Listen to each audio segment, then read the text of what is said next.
ఫైనల్‌గా ఈరోజైతే నా టెస్ట్ డ్రైవ్ అయిపోయింది. నా టెస్ట్ అయిపోయింది. Driving test. నేనైతే ఈరోజైతే లైసెన్స్ తెచ్చేసుకున్నాను. నాకైతే ఈరోజైతే లైసెన్స్ వచ్చింది. అది ఆన్‌లైన్‌లో యాప్‌లో అయితే వచ్చేసింది. ఇంతకుముందు కార్డ్ వచ్చేదంట. ఇప్పుడైతే కార్డు గిడ్డు ఏం లేదు. డైరెక్ట్ యాప్‌లో అయితే ఓపెన్ అయిపోతది మన లైసెన్స్ అనేది. లైసెన్స్ రాగానే మా బాబు ఫస్ట్ నన్నైతే ఈ రెస్టారెంట్‌కి అయితే పంపించాడు. ఫత్తూస్ అనే రెస్టారెంట్‌కి.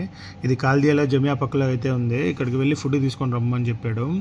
ఫుడ్ నాకు అరబీక్ రాదని చెప్పి మా బాబా ఫుడ్ నేను ఫోన్ చేసి ఆర్డర్ చెప్తానని చెప్పాడు. సరే అని చెప్పి నేనైతే ఇక్కడికి వచ్చేసాను.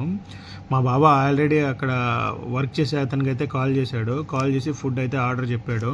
మా బాబా ఫుడ్ ఆర్డర్ చెప్పిన ఒక 10-15 మినిట్స్కి అయితే ఇతను ఫుడ్ రెడీ చేసి నాకైతే ఇచ్చేసాడు. తీసుకొని నేనైతే రూమ్కి అయితే బయలుదేరిపోయాను. ఇక్కడైతే షవర్మా బాగుందన్నాడు మా బాబా. నీకు కూడా ఒకటి ఆర్డర్ పెట్టాను, దాంట్లో అయితే తీసుకో అని చెప్పాడు. సరే అని చెప్పి నేనైతే ఒక షవర్మా తీసేసుకున్నాను, చికెన్ షవర్మా. ఫతూస్లో షవర్మా తినడం అయితే ఇదే నేను ఫస్ట్ టైము. అండ్ ఒక సలాడ్ అయితే ఇచ్చాడు. దీంట్లో క్యారెట్ ఇంకా ఏదో ఇంకో వేరే ఐటమ్ అయితే ఉంది. క్యారెట్లో అయితే ఫుల్ సాల్ట్ ఎక్కువ ఉంది. అండ్ షవర్మా విషయానికి వస్తే దీన్ని 2 పీసెస్గా కట్ చేసి పెట్టాడు. ఒక షవర్మా పీస్ని 2 పీసెస్గా కట్ చేశాడు. ఇంకా టేస్ట్ విషయానికి వస్తే షవర్మా అయితే ఓకే. నాకైతే అంత బాగా అయితే ఏం అనిపించలేదు. ఓకే అనిపించింది. వీడియో ఎలా ఉందో కామెంట్ చేయండి. అండ్ వీడియో మీ ఫ్రెండ్స్ అందరితో షేర్ చేయండి. మన ఛానల్ సబ్స్క్రైబ్ చేసుకోండి. Take care. ఉంటా. బాయ్.